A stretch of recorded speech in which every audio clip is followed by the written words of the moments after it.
students, welcome back to your English language class.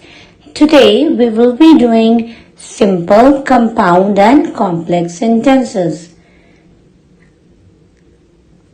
Objectives of this video are: upon completion of this lesson, students will be able to define the terms simple sentence, compound sentence and complex sentence. List the characteristics of simple sentence, compound and complex sentence.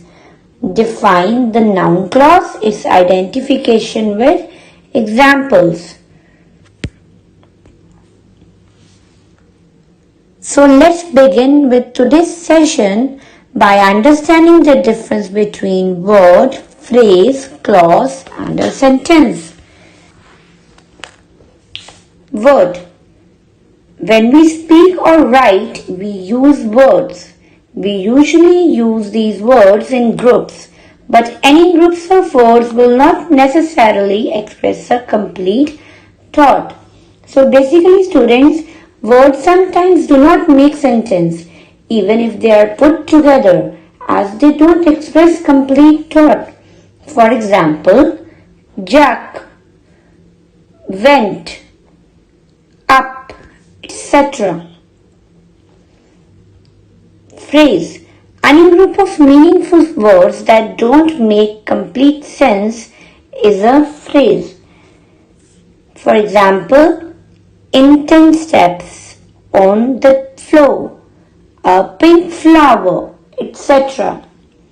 Students, phrases usually begin with the preposition. So all of these are group of words. They are making sense but incomplete sense. So coming up to the next is a clause. That part of sentence that contains the subject and the predicate.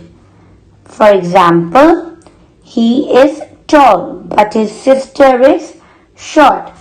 Basically, a group of words which forms part of a larger sentence and contains a subject and a predicate is called a clause. So if we see this example, he is tall but his sister is short. There are two clauses in this sentence. First, he is tall, and second, his sister is short. Both the clauses are joined by the conjunction but.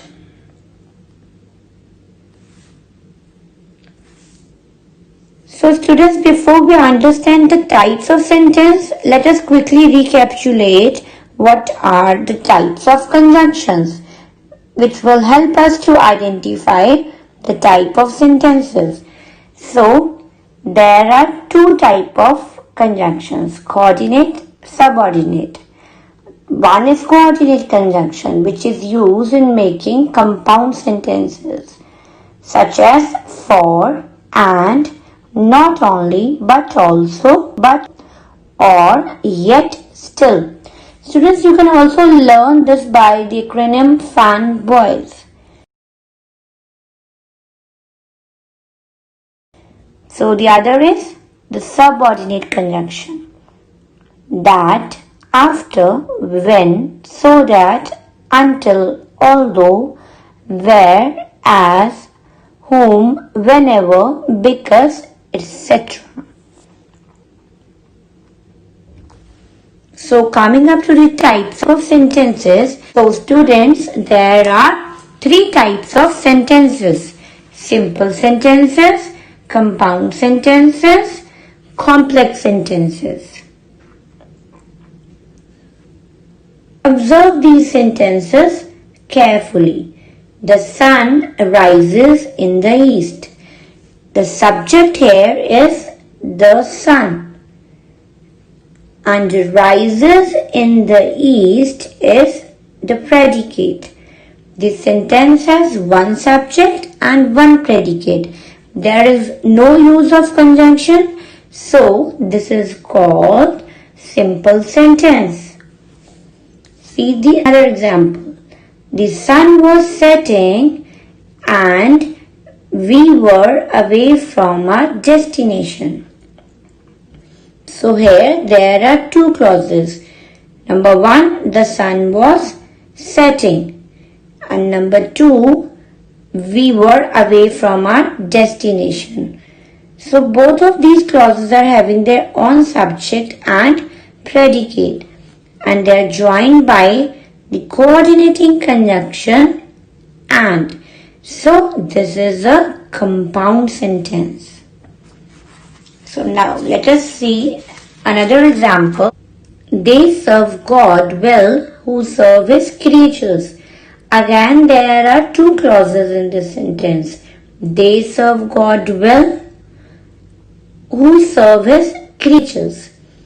So if we identify the conjunction here, so conjunction here is who, which is a subordinating conjunction, and I have told you that subordinating conjunctions are used in making complex sentences, and these two clauses are having their own subject and own predicate. So hence it is a complex sentence.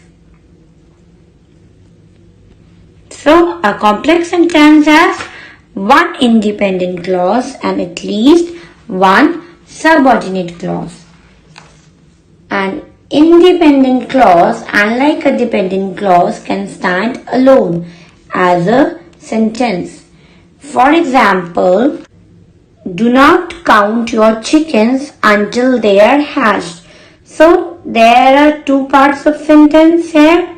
So they are joined by the conjunction until.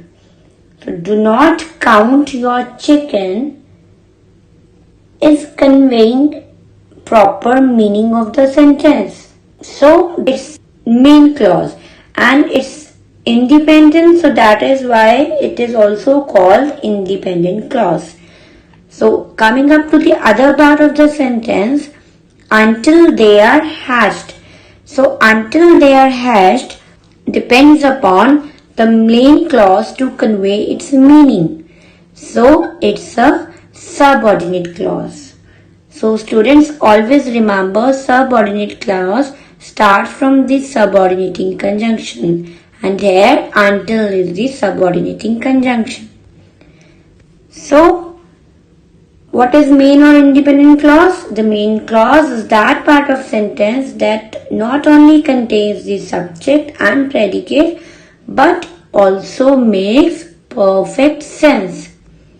Like the same example, do not count your chickens until they are hatched. So do not count your chickens. It contains subject and predicate. Besides that, it makes perfect sense. And what about the subordinate or dependent clause? A subordinate or a dependent clause must also contain the subject and the predicate. The only condition is that these kinds of clauses won't make proper sense without main clause. Like in this example, if I speak until they are hatched, so here it's not making a perfect sense. It is depending upon the main clause to convey its complete sense. So it is also called a dependent clause or subordinate clause. So identification of subordinate clause is that it always starts from subordinating conjunctions. So subordinate clause further divides into three: the noun clause, the adjective clause and the adverb clause. As I've told you that in this video we will be covering the noun clause. So a noun clause is a dependent clause that acts as a noun. Noun clauses usually begin with the conjunction that. Students, the easiest way to spot a noun clause is to ask a question with what? Or if you translate the sentence in Hindi, if both the clauses are joined by in the word ki, then it's a noun clause. For example, I know that he is a liar. So here we are having two clauses. I know he is a liar joined by the conjunction that. Okay, and if I translate the same sentence in Hindi, मुझे पता है कि वो झूठा है. So it's a noun clause. Let's see another example. Billy's mistake was that he refused to take lessons. So here you may ask the question, what was Billy's mistake? So Billy's mistake was that he refused to take lessons. If we translate it in Hindi, so Billy की गलती थी कि उसने पाठ पढ़ने को मना कर दिया. So Rohini believes that everything happens for a reason. So you may ask the question, what Rohini believes? So Rohini believes that everything happens for a reason. So the clause which answers to the question what? So here that everything happens for a reason is answering to the question what. So that everything happens for a reason is a noun clause. Similarly, here that he refused to take lessons answer to the question what was Billy's mistake. So that he refused to take lessons is a noun clause. And here what do I know? So answer is that he is a liar. So that he is a liar is a noun clause. So students, I hope you have understood whatever we have done in this video. So please refer to the SNAP homework for your homework.